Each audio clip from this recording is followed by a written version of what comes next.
नमस्कार दर्शकों, मैं आर्यश अग्नोत्री आप सबका स्वागत करता हूं। दर्शकों, आज हम बात करेंगे 16 फरवरी से लेकर 22 फरवरी तक का साप्ताहिक राशिफल को लेकर, जो कि कुंभ राशि वालों के लिए रहने वाला है। इस सप्ताह कौन कौन से ग्रहों का राशि परिवर्तन होगा, ग्रहों के राशि परिवर्तन से कौन कौन से क्षेत्रों में क्या क्या बदलाव देखने को मिलेगा, हम बात करेंगे आपके संपूर्ण क्षेत्रों के बारे में। तो आइए जानते हैं। उससे पहले यह समझिए कि यह फलादेश चंद्र राशि पर आधारित है। नाम राशि के आधार पर भी जान सकते हैं और लग्न राशि के आधार पर भी जान सकते हैं। तो आइए जानते हैं। ये जो आप कुंडली देख रहे हैं, 16 फरवरी से लेकर 22 फरवरी तक ग्रहों की स्थिति सौर मंडल में इस प्रकार से रहने वाली है। इस सप्ताह चंद्रमा मकर राशि में गोचर करेंगे, कुंभ राशि में गोचर करेंगे, मीन राशि में गोचर करेंगे और मेष राशि में गोचर करते हुए दिखेंगे। अन्य ग्रहों की यदि हम चर्चा करें तो इस सप्ताह सूर्य, राहु, शुक्र और बुध ये आपकी राशि में गोचर करेंगे कुंभ राशि में। शनि जो है धन भाव में मीन राशि में, मिथुन राशि में गुरु, सिंह राशि में केतु और मंगल आपके मकर राशि में 12वें भाव में गोचर करेंगे। अब हम जान लेते हैं कि इन ग्रहों का प्रभाव हमारे लिए किन क्षेत्रों के लिए पॉजिटिव है और किन क्षेत्रों के लिए नेगेटिव है। बचाव के लिए हमें क्या उपाय करना है। तो सबसे पहले हम बात करेंगे चंद्रमा के बारे में, क्योंकि चंद्रमा का प्रभाव हमारे जीवन में सबसे ज्यादा होता है। चंद्रमा हमारे मन और मस्तिष्क दोनों पर विशेष प्रभाव डालता है। हमारा मन चंद्रमा के अधीन है। चंद्रमा यदि पॉजिटिव स्थिति में है तो मन प्रसन्न रहेगा, कामकाज में सफलता मिलेगी और जोश जुनून से काम होगा। लेकिन वही चंद्रमा यदि नेगेटिव है, पाप प्रभाव में है, त्रिक भाव में है, तो मन हमारा डिस्टर्ब रहेगा, मानसिक टेंशन बना रहेगा, छोटी छोटी चीजों में जो है टेंशन आएगा, भय बना रहेगा, नुकसान होगा, काम करने का मन नहीं लगेगा, साथ ही साथ गलतियां बहुत होगी। तो चंद्रमा जिस प्रकार गोचर करता है उसी प्रकार हमारा मन कार्य करता है। तो चंद्रमा से आप जान सकते हो कि यह सप्ताह आपके लिए कैसा है, आपका मन कैसा रहने वाला है, आपका मस्तिष्क कैसा काम करेगा। आपने अनुभव किया होगा कि महीने में कुछ ऐसे दिन होते हैं जो कि आपके खराब बीतते हैं। वैसे चंद्रमा 2.25 दिन में राशि परिवर्तन कर जाते हैं। चंद्रमा को राशि परिवर्तन करने के लिए 30 डिग्री गोचर करने के लिए 2.25 दिन का समय लगता है, जबकि अन्य ग्रहों को सालों साल का समय लग जाता है। और इसीलिए चंद्रमा की जो गति है बहुत ज्यादा तीव्र होने के कारण हमारे मन पर तुरंत प्रभाव पड़ता है। तो चंद्रमा से आप जान सकते हो कि आपके लिए कौन सा दिन शुभ है, कौन सा दिन अशुभ है। चंद्रमा 16 तारीख को आपके 12वें भाव में मकर राशि में मंगल के साथ गोचर करेंगे। अब यहां पर मंगल मित्र है, लेकिन 12वां भाव अच्छा भाव नहीं माना जाता है और चंद्रमा 6, 8वें, 12वें भाव में अशुभ परिणाम देते हैं। लेकिन चंद्रमा मित्र है तो थोड़ा सा सपोर्ट मिलेगा, लेकिन फिर भी मन जो है अशांत रहेगा। चंद्रमा विपरीत परिवर्तन राजयोग भी बनाएंगे, लेकिन फिर भी थोड़ा मन अशांत रहेगा। खर्चे थोड़ा ज्यादा हो सकते हैं। सर्दी, जुकाम, कफ वाली प्रॉब्लम जो है इस सप्ताह होने की संभावनाएं हैं। वही शत्रु हावी हो सकते हैं, ध्यान रखना है। देखा जाए तो मन मुटाव हो सकता है किसी के साथ, यहां पर भी विशेष तौर पर ध्यान रखना। यही चंद्रमा 17 तारीख को सुबह 9 बजे आपकी राशि में आ जाएंगे। तो 17 तारीख को भी रहेंगे, 18 को भी रहेंगे और 19 को दोपहर 3 बजे तक रहेंगे।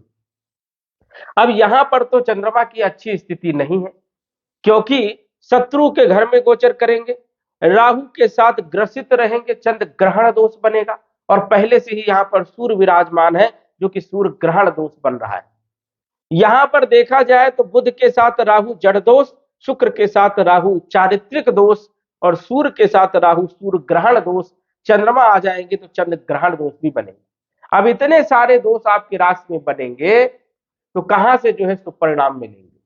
हालांकि गुरु की नवम दृष्टि होने के कारण गुरु बचाने का प्रयास करेगा, सपोर्ट करने का काम करेगा, लेकिन फिर भी चंद्रमा यहां पर पूरी तरह से पीड़ित रहेगा। इसलिए ध्यान रखना है मन अशांत रहेगा, कामकाज करने में मन नहीं लगेगा, कार्यों में गलतियां बहुत होंगी, डिसीजन आपके गलत हो सकते हैं, आप कंफ्यूज हो सकते हो, शरीर में वीकनेस आ सकती है, आलस्यपन ज्यादा आएगी और बनते बनते काम भी बिगड़ सकते हैं। तो 17 तारीख को, 18 तारीख को और 19 तारीख को चंद्रमा आपकी ही राशि में रहेंगे, तो यहां पर बड़ी सावधानी रखना है, सोच समझ करके कोई डिसीजन लेना है, सलाह लेकर के आपको काम करना है, तभी ठीक रहेगा, अन्यथा जो है गलत डिसीजन हो सकते हैं। स्वास्थ्य पर भी ध्यान रखना है, नहीं तो सर्दी जुकाम कफ वाली प्रॉब्लम आपको हो सकती है। यात्राएं कर रहे हैं तो थोड़ा अवॉइड या तो करें, और यदि जरूरी है तो बहुत ध्यान रख करके काम करें। चंद्रमा जो है ये समझिए कि 19 तारीख को मीन राशि में आ जाएंगे, तो यहां पर 19 तारीख को दोपहर 3 बजे के बाद, 20 तारीख को और 21 तारीख को शाम के 7 बजे तक गोचर करेंगे। अब यहां पर चंद्रमा मित्र के घर में रहेंगे और धन भाव में रहेंगे, तो स्थिति तो यहां पर बढ़िया है, लेकिन शनि बैठे हैं तो विष दोष बनता है। यहां पर स्थिति ज्यादा खराब है, 19, 20, 21 तारीख को भी स्थिति खराब है, लेकिन थोड़ा यहां पर राहत मिलेगी। मानसिक टेंशन रहेगा, धन खर्चे होंगे, लेकिन कुटुंब परिवार में थोड़ा क्लेश भी होने की संभावनाएं। यहां पर देखा जाए तो शनि के साथ चंद्रमा की युति अच्छी नहीं मानी जाती। तो ये समझिए कि 16 तारीख से लेकर के 21 तारीख तक चंद्रमा की स्थिति आपके लिए बढ़िया नहीं है, इसलिए इस सप्ताह बड़े कार्यों के लिए आपको अवॉइड करना है। 22 तारीख को चंद्रमा मेष राशि में गोचर करेंगे, तो यहां पर अच्छी स्थिति है। 22 तारीख को आप काम कर सकते हो, 22 तारीख को यात्राओं का योग बनता है, भाई बहनों के संबंधों के लिए भी ठीक ठाक समय है, कम्युनिकेशन के लिए भी ठीक ठाक है, कोई डिसीजन लेना चाहते हैं तो ले सकते हैं सोच विचार करके। यहां पर चंद्रमा काफी अच्छे परिणाम देने का काम करेंगे।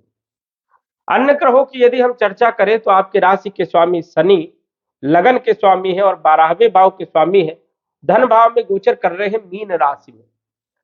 7.5 का अंतिम चरण चल रहा है और अपने नक्षत्र में है, तो शनि आपको सपोर्ट करने का काम करेंगे। कार्यों में डिले जरूर होगा, लेकिन धन की स्थिति आपकी बनी रहेगी, विदेश से धन के प्राप्ति के योग बनेंगे, विदेश की यात्राओं के लिए भी अच्छी स्थिति है।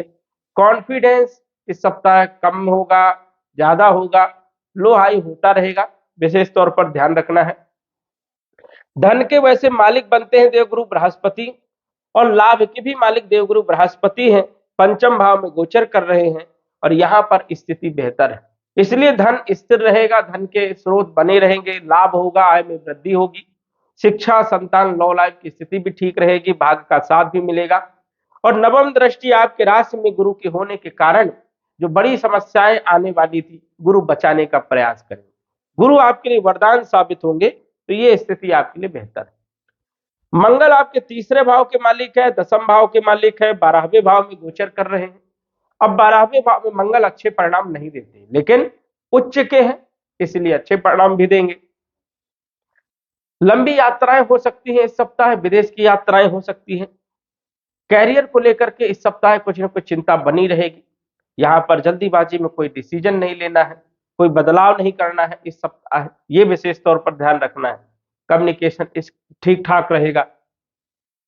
मंगल का 12वें भाव में गोचर करना वाहन से संबंधित भी जो है दिक्कतें आती हैं, छोटे मोटे एक्सीडेंट हो सकते हैं, तो सावधानी बरतना ही होगा। और नौकरी में कोई भी आपको बदलाव नहीं करना, क्योंकि चिंता बनी रहेगी। शुक्र आपके चौथे भाव के मालिक है, नवम भाव के मालिक है, लगन में गोचर कर रहे हैं, राहु के साथ चारित्रिक दोष भी बन रहा है। भूमि भवन प्रॉपर्टी खरीदते समय इस सप्ताह थोड़ा सावधानी रखना है। वाहन चलाते समय और वाहन खरीदते समय भी थोड़ा सा सोच विचार करके डिसीजन लेना है। भाग्य का साथ तो मिलेगा, लेकिन थोड़ा रुकावट के साथ मिलेगा। स्त्री वर्ग से सचेत रहें, कोई ऐसा गलत कार्य ना करें जिससे आपके ऊपर कोई आरोप लगे, प्रत्यारोप लगे। सावधानी वाला ये समय है, पेशेंस रख करके आपको जो है आगे बढ़ना है, इस चीज का आपको ध्यान रखना है। बुध आपके पंचम भाव के मालिक है, अष्टम भाव के मालिक है, और गोचर कर रहे हैं लगन भाव में।